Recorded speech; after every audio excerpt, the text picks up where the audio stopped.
अच्छा निबंध कैसे लिखें। Hello everyone.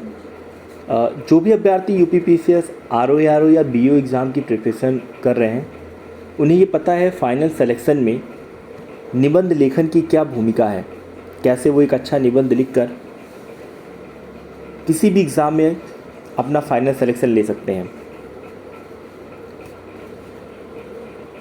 पिछली वीडियो में हमने चर्चा किया था कि करंट अफेयर समसामयिकी की क्या भूमिका है अच्छे निबंध लेखन में। आप सबको पता है आयोग 600 से 700 शब्दों में निबंध देता है लिखने को आप सभी को, और उन 6-7 शब्दों में निबंध लिखने के लिए आपके पास महत्वपूर्ण और इम्प्रेसिव कंटेंट होना चाहिए। जब आपके पास कंटेंट होगा, आपके पास शब्द होंगे, आप उसको स्ट्रक्चर करके एक अच्छा निबंध लिखकर आप अपनी जगह सुनिश्चित कर सकते हैं। आप सबको पता है कंपटीशन बहुत ज़्यादा है। कोई भी परीक्षा होती है आयोग की, यूपीपीसीएस आरओ हो, बीईओ का एग्ज़ाम है या फिर पीसीएस का ही एग्ज़ाम है, 4000 से 5000 छात्र अभ्यर्थी जो हैं वो मेंस परीक्षा मुख्य परीक्षा देते हैं, लेकिन उसमें सिर्फ 300 से 400 अभ्यर्थी ऐसे होते हैं जो फाइनल सिलेक्शन ले पाते हैं। और उनके फाइनल सिलेक्शन में ऐसे बहुत ही इम्पॉर्टेंट है, बहुत महत्वपूर्ण भूमिका निभाता है। तो एक अच्छा निबंध लिखकर कैसे आप 4005 की भीड़ में से 400-500 के फाइनल सिलेक्शन में आ सकते हैं। ज़्यादातर छात्र ये गलती करते हैं कि जब एग्ज़ाम आता है तो सिर्फ वो प्रीलिम्स फॉर्म भर के प्रीलिम्स प्रारंभिक परीक्षा की तैयारी में लग जाते हैं और मुख्य परीक्षा का सिलेबस वो पढ़ते भी नहीं हैं। उन्हें पता है कि जीएस प्रारंभिक परीक्षा में आएगी, सामान्य विज्ञान प्रारंभिक परीक्षा में आएगा, तो सिर्फ सामान्य ज्ञान और करंट अफेयर की तैयारी मात्र से ही वो फाइनल सिलेक्शन चाहते हैं। और जब प्रीलिम्स का रिजल्ट आने में और मुख्य परीक्षा होने में बहुत कम समय बचता है, 2 महीने, 2.5 महीने या 3 महीने का मैक्सिमम समय आपको मिलता है, तो आप उसमें अपनी तैयारी को सही रूप नहीं दे पाते हैं, जिसकी वजह से आप फाइनल सिलेक्शन लेने में चूक जाते हैं। क्या है कि वो जो बच्चे फाइनल सिलेक्शन लेते हैं 405-500 की भीड़ में वो सेलेक्ट हो जाते हैं, और क्या है कि वो जो 5000 बच्चे बाहर हो जाते हैं, क्या उनसे कमियां हो जाती हैं। सिर्फ एक प्रैक्टिस, उनके अभ्यास की कहीं ना कहीं कमी होती है, कंटेंट में उतनी अच्छी चीज़ें नहीं आ पाती हैं। इसलिए जब भी आप किसी भी परीक्षा की प्रिपरेशन करिए, चाहे वो आरओ हो, बीईओ का एग्ज़ाम हो, पीसीएस का एग्ज़ाम हो या लोअर पीसीएस का एग्ज़ाम हो, तो जिस भी परीक्षा में मुख्य परीक्षा में निबंध का सिलेबस में है तो आप उसकी तैयारी ज़रूर करिए। आज से करिए, अभी से करिए। हर हफ्ते अगर आप 1 से 2 निबंध लिखते हैं प्रारंभिक परीक्षा के साथ साथ, तो आपका एक कॉन्फिडेंस आएगा, आपके अंदर एक नई ऊर्जा रहेगी, आपके अंदर ये रहेगा कि आपने मेंस का जो सिलेबस है कहीं ना कहीं 50% कवर कर लिया है मेंस को लिखकर।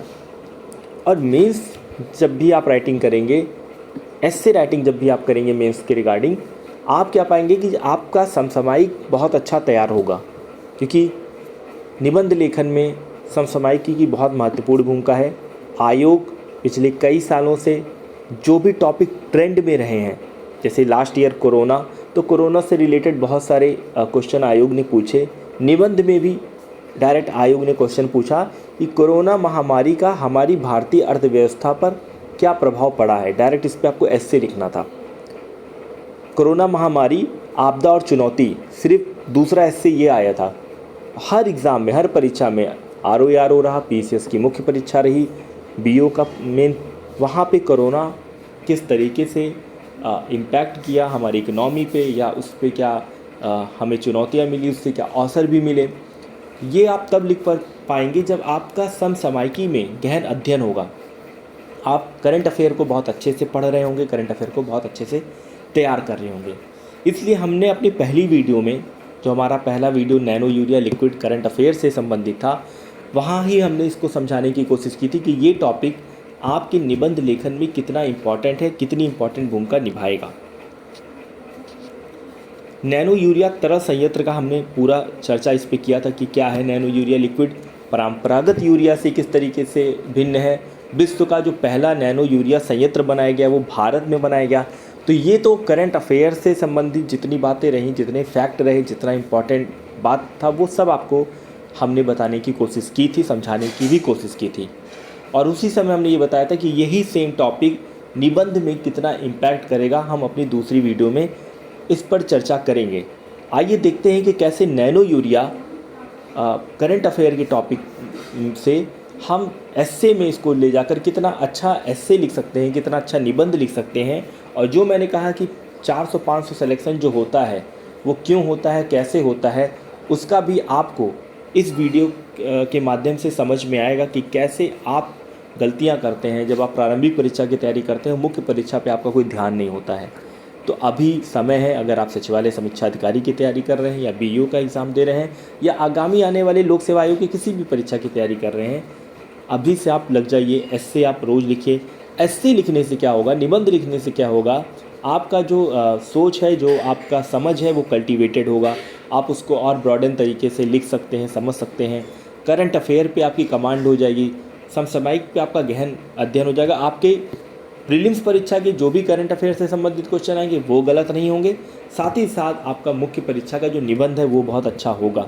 क्यों? क्योंकि जब आप करंट अफेयर के टॉपिक को डिटेल में पढ़ेंगे, अगर नैनो यूरिया के बारे में बात की जा रही है तो आप उसके बारे में 1 to 1 A to Z सब कुछ आपको पता है। इसलिए वो काम आपके प्रीलिम्स परीक्षा में, प्रारंभिक परीक्षा में भी करेगा, साथ ही साथ मुख्य परीक्षा में भी करेगा। आइए उदाहरण के साथ समझते हैं कि करंट अफेयर समसामयिकी का जो टॉपिक है वो किस तरीके से हमारे निबंध लेखन के लिए बहुत ही यूजफुल है, और जिससे हमारा निबंध 600-700 शब्दों में जो निबंध लिखा जाता है, इसके लिए आपको शब्द कहाँ से मिलते हैं। क्योंकि कितना आप ट्रेडिशनल चीज़ें लिख सकते हैं, कंटेंट में आप क्या क्या लिख पाएंगे जब तक आप किसी चीज़ के बारे में बहुत विश्लेषण के साथ नहीं पढ़े हैं, आपने उस टॉपिक पे रिसर्च नहीं किया है। तो प्रीवियस ईयर के पेपर के साथ समझने की कोशिश करिएगा और आप पाएंगे कि कितना आसान हो जाएगा आपका तैयारी।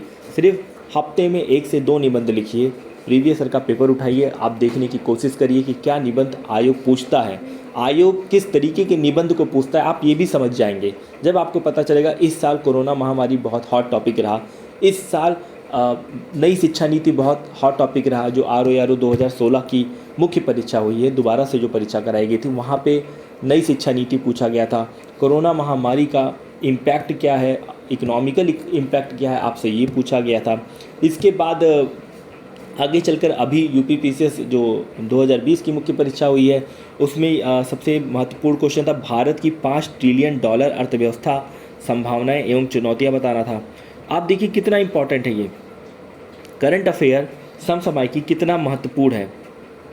भारत की $5 ट्रिलियन अर्थव्यवस्था, और दूसरा मैंने जो कहा कि कैसे नैनो यूरिया को आप ले जाकर इस इम्पॉर्टेंट टॉपिक को, जो अभी मई जून के करंट अफेयर में दिया गया था, घटना चक्र की मैगजीन में दिया गया था, और भी जितने रेपुटेटेड इंस्टीट्यूट हैं, चाहे वो दृष्टि है, विजन है, सब जगह नैनो यूरिया का, चूँकि ये विश्व का पहला संयंत्र बनाया जा रहा है, तो ये बहुत इंपॉर्टेंट है। पूरा चांस है कि आने वाली परीक्षाओं में हो सकता है जो 2021 की जो मुख्य परीक्षा है PCS की इस महीने सितंबर में, वहाँ पूछ ले, या फिर ROARO का जो मुख्य परीक्षा है वहाँ पे नैनो यूरिया डायरेक्ट दे दे। ये कैसे नैनो यूरिया सदाबहार क्रांति की ओर लेके जा रहा है भारतीय कृषि को, या नैनो यूरिया का भूमिका सदाबहार क्रांति कृषि में। तो आप ये समझिएगा कि कितना महत्वपूर्ण है करंट अफेयर, भारतीय कृषि सदाबहार क्रांति की ओर। ये जो बात पहले वीडियो में भी हमने कही थी कि करंट अफेयर को ले कैसे जाना है निबंध में, और तब आप जो अभी 1 लाइनर करंट अफेयर पढ़ लेते हैं, कंपाइलर पढ़ लेते हैं, एग्ज़ाम के पहले दृष्टि उठा लिया, या घटनासार घटना चक्र का जो कंपाइलर आता है आपने आई दृष्टि वो उठा लिया और उसको 1 लाइनर पढ़ते चले गए। लेकिन आप सोचिए क्या वो आपको फाइनल सिलेक्शन देगा? आपका फाइनल सिलेक्शन तब होगा जब आपके पास पर्याप्त समय है आज से। अभी सचिवालय का प्रारंभिक परीक्षा शायद दिसंबर में हो, या उसके आगे भी परीक्षा हो सकती है। तो अभी से अगर आप तैयारी करेंगे तो आप अपनी तैयारी को आसान बनाने की कोशिश करिए। आप क्या करते हैं कि आप तैयारी को कठिन बनाने की पूरी कोशिश में रहते हैं, आपका जोर शोर कोशिश रहता है कि एग्ज़ाम को कैसे डिफ़िकल्ट बना दें। तो उसको डिफ़िकल्ट मत बनाइए, आसान बनाइए। आज से शुरुआत करिए एस्से का। UPPSC अध्ययन हर संडे, हर वीकेंड आपके पास एक ऐसा एस्से टॉपिक लेकर आएगा और उसको करंट अफेयर से, समसामयिकी से जोड़कर बताएगा कि कैसे 600 से 700 शब्द जो आपको लिखने हैं, जो कई बार आप खुद सर्च करेंगे, आप कंटेंट ढूंढेंगे, वो बहुत आसान तरीके से बता देगा कि कितना महत्वपूर्ण है समसामयिकी मंथली मैगजीन अगर आप पढ़ रहे हैं, रोज़ रेगुलरली आप न्यूज़पेपर पढ़ रहे हैं, एक दैनिक पत्रिका पढ़ रहे हैं, पर्टिकुलर 10 से 15 मिनट आप देकर किसी टॉपिक को समझने की कोशिश करिएगा और वो देखिए कि ऐसे अभी तक आयोग क्या पूछता आया है, निबंध में वो क्या पूछ रहा है, किस टाइप का निबंध वो पूछता है। जनरली जो हॉट टॉपिक होते हैं, जो ट्रेंडिंग टॉपिक होता है, भारत की अर्थव्यवस्था $5 ट्रिलियन इकोनॉमी, ऐसे टॉपिक, नई शिक्षा नीति जिस पे बहुत ज़्यादा चर्चा की जाती है, लोकसभा, विधानसभा, राज्यसभा, ऐसे टॉपिक को पूछा जाता है जहाँ जिस टॉपिक की चर्चा हर जगह हो रही होती है। कोरोना महामारी, इस तरीके से आप देखेंगे तो आप समझ पाएंगे। आयुष्मान भारत बहुत बड़ा वो था, आयुष्मान कार्ड बना, तो ऐसे ऐसे जिसमें जानता है, आयोग भी जानता है कि जिसमें आपको 600 से 700 शब्द लिखने को आराम से मिल जाएंगे।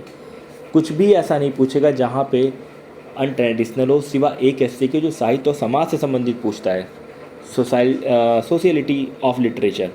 ये आपको तैयार करके जाना है, ये आपको अभी से अगर आप तैयार कर लेंगे तो साहित्य समाज आप पूरा पढ़ सकते हैं। महात्मा गांधी का क्या था, साहित्य समाज से अंतर संबंध को कैसे समझाया था, क्या है इसमें आप पढ़ सकते हैं। तो इस तरीके से आप कोशिश करिएगा। प्रेमचंद का कोई कोटेशन डाल दीजिए, जवाहरलाल नेहरू ने क्या कहा था समाज के बारे में, उसको साहित्य से कैसे जोड़ा था। इस तरीके से साहित्य की सामाजिकता, जो कि ट्रेडिशनल टॉपिक है, ठीक है, परंपरागत टॉपिक है, इसको आप याद कर सकते हैं, समझ सकते हैं, रटने की भी प्रयास कर सकते हैं। 600-700 शब्दों का कंटेंट आप कहीं नोट डाउन कर सकते हैं। बाकी जो टॉपिक हैं वो करंट अफेयर से रिलेटेड ही होते हैं। जो खंडबा, सेक्शन बी और सेक्शन सी आप देखिए, ये यूपी पीसीएस मेंस परीक्षा का है 2020 का। सेम आपका आरओ समीक्षा अधिकारी में भी आता है, वहाँ शब्द कम हो जाते हैं। पीसीएस में 700 शब्दों में लिखना रहता है एक निबंध, वहाँ 600 शब्दों में निबंध लिखना रहता है। 3 निबंध यहाँ भी लिखने होते हैं, 3 निबंध वहाँ भी लिखने होते हैं। इस तरीके से आप समझने की पूरी कोशिश करिएगा।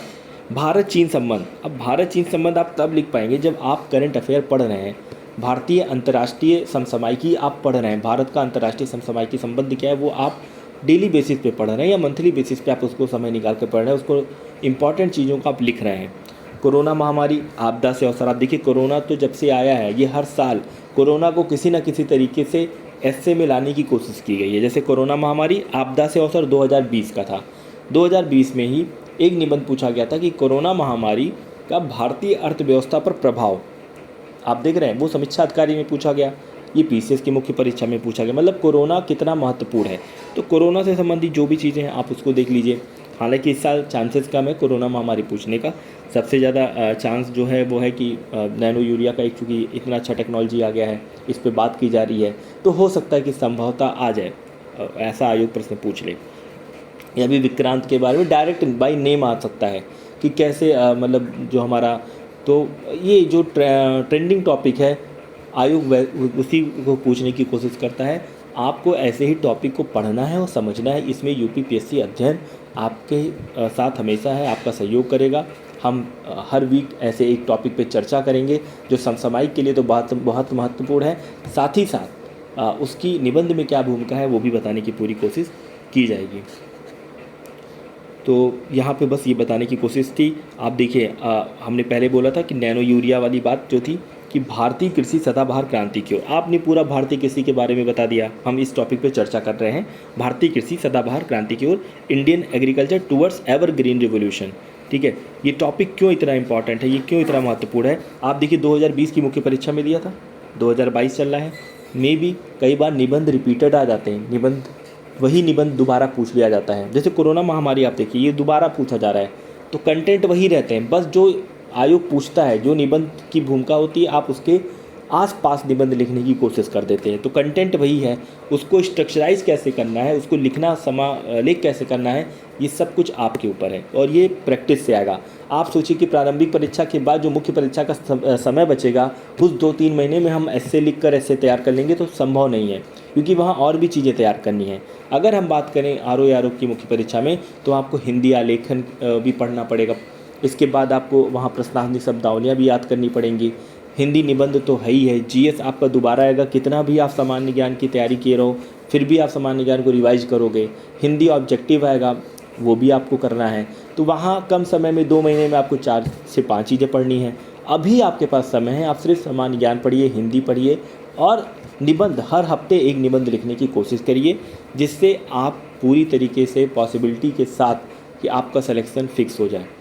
और प्रैक्टिस से ही सब कुछ होता है। आप पाएंगे कि जब प्रारंभिक परीक्षा हो जाएगी, आपका पेपर अच्छा हो जाएगा, सिलेक्शन के चांस होंगे। तो आप बहुत कंफर्टेबल फील करेंगे उस समय कि मेंस में अब आपको कुछ चीज़ें ही पढ़नी है और सिलेक्शन लेना है। जो चीज़ें आपने पढ़ी हैं उन्हीं का रिवीजन करना है। आप नए सिरे से अगर निबंध, तो निबंध को समझने में, निबंध को लिखने में समय लगता है। 2 महीना तो आपको निबंध समझने में लगेगा। निबंध का कंटेंट कलेक्ट कैसे करते हैं, निबंध में लिखते कैसे हैं, आयोग पूछता कैसा है, उसकी प्रैक्टिस करने में, आपको अपने हाथ को सेट करने में कि 3 घंटे में 3 एस्से लिखने हैं, 600 से 700 शब्द एस्से लिखने हैं और सटीक लिखना है कि आपको जो भी एग्जामिनर हो वो बाकी लोगों से कैसे अच्छा नंबर दे।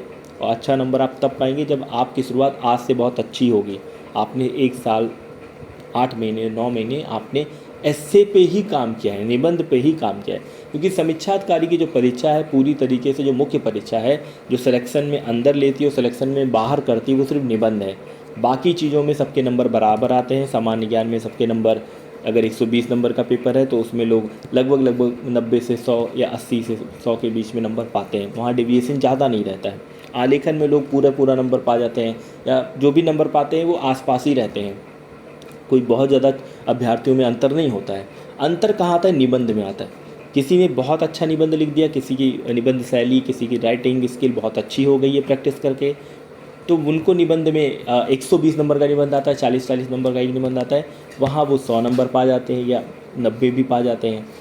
90 से 100 नंबर के बीच में उनका नंबर होता है। और जिनका निबंध में कोई समझ नहीं रहा है, जो सिर्फ प्रारंभिक परीक्षा के बाद का रिजल्ट आया और उसमें मुख्य परीक्षा की तैयारी किया है, उन्हें पता ही नहीं है निबंध क्या लिखना है, तो वो क्या करते हैं, या जब तक वो पता पा भी जाते हैं वो कोशिश भी कर लेते हैं उन 2 महीने में, क्योंकि प्रेशर होता है आपके पास। आपको रहता है यार मेरा मुख्य परीक्षा है 4 दिन 6 दिन बाद, ठीक है, तो वहाँ फिर चीज़ें नहीं सही हो पाती हैं। उसकी शुरुआत आपको आज से और अभी से ही करनी है, तब आप एक अच्छा निबंध लिख पाएंगे। क्योंकि कंपटीशन बहुत टफ है। कुछ लोगों के लिए पहला अटैम्प्ट होगा, कुछ के लिए दूसरा या तीसरा अटैम्प्ट होता है। तो आप समझिए कि जिनका 2 से 3 अनुभव हो गया है, उनका निबंध भी अच्छा लिख लेते हैं, उनके चांसेस भी कई बार कम हो जाते हैं कुछ गलतियों की वजह से। तो कंपटीशन है किन के साथ, आपको ये बहुत समझना है। इसलिए बार बार हमारा ये प्रयास है कि आप आज से शुरुआत कर लीजिए। अभी से वीक में 1 निबंध ज़रूर लिखिए। 2 लिख पाइए तो और अच्छा है। सैटरडे एक निबंध लिखिए, संडे एक निबंध लिखिए। 600 शब्दों में अगर निबंध लिखना है, अगर आप शुरुआत कर रहे हैं या आपका प्रारंभ है, तो आप 100 शब्दों में निबंध लिखने की कोशिश करिए। सिर्फ भूमिका लिखने की कोशिश करिए। फिर आप परिचय और बाकी मेन बॉडी की जो बातें हैं, धीरे धीरे आपको सब समझ में आ जाएगा जब आप एक शुरुआत करेंगे। शुरुआत करना बहुत ज़रूरी होता है। आज से अगर आप करते हैं तो आप ज़रूर सफल होंगे, बहुत अच्छा निबंध लिखेंगे। एक बार फिर समझाने की कोशिश कर रहे हैं कि कैसे समसामयिक जो करंट अफेयर है वो एस्से में कैसे इम्पॉर्टेंस महत्वपूर्ण भूमिका निभा रहा है, उसको एक बार और समझते हैं। इसके बाद आज की इस वीडियो को ख़त्म करेंगे और आपसे यही उम्मीद रखेंगे, यही अपेक्षा रखेंगे कि आज इस वीडियो को समझकर आप थोड़ा गंभीरतापूर्वक इस परीक्षा की तैयारी करेंगे और फाइनल सिलेक्शन लेंगे। तो फिर से एक बार देखते हैं कि भारतीय कृषि सदाबहार क्रांति की ओर कैसे है। ये तो आयोग ने निबंध लिखने को दे दिया, हम और आप ये समझने की कोशिश करेंगे कि कैसे भारतीय कृषि सदाबहार क्रांति की ओर है। ठीक है, तो हमने नैनो यूरिया के बारे में चर्चा की थी इस पे कि नैनो यूरिया क्या है और आप इस टॉपिक को कैसे डाल सकते हैं।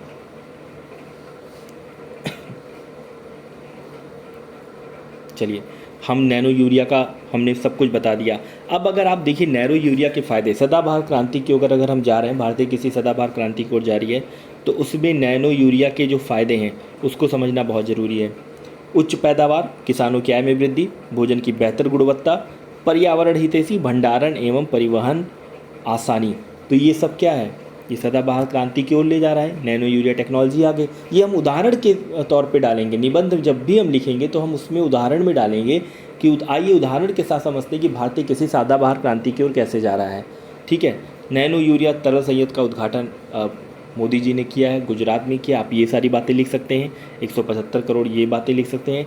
कैसे सदाबहार क्रांति की ओर है, रिवोल्यूशन कैसे है, क्योंकि 500 मिलीलीटर का जो बोतल का उपयोग है वो यूरिया को कम से कम 1 बैग के समान किया जा रहा है। तो ये सारी बातें क्या है, ये आपको रिवोल्यूशन की तरफ तो ले जा रही हैं, सदाबहार क्रांति की ओर तो ले जा रही है कि नया नया डेवलपमेंट हो रही है, नई टेक्नोलॉजी आ रही है, एमएसपी में बढ़ोतरी की गई है। इस नैनो यूरिया की टेक्नोलॉजी से क्या हो रहा है कि पैदावार बढ़ जा रहा है, किसानों की आय में वृद्धि हो रही है। भैया इससे अच्छी सदाबहार क्रांति क्या होगी कि किसानों की आय वृद्धि कर गई। भोजन गुड क्वालिटी, बेहतर गुणवत्ता, इको फ्रेंडली, ये भी सदाबहार क्रांति की ओर है कि हम जो भी कुछ कर रहे हैं, हमारी जो भी टेक्नोलॉजी है उसी में कुछ बैड इम्पैक्ट नहीं है, इवन वो एक अच्छे इम्पैक्ट में, एक अच्छे प्रभाव में आ रहा है कि पर्यावरण हितैषी भी हो गया है। और इस तरीके से ये पूरा टॉपिक आप लिख कर समझ सकते हैं।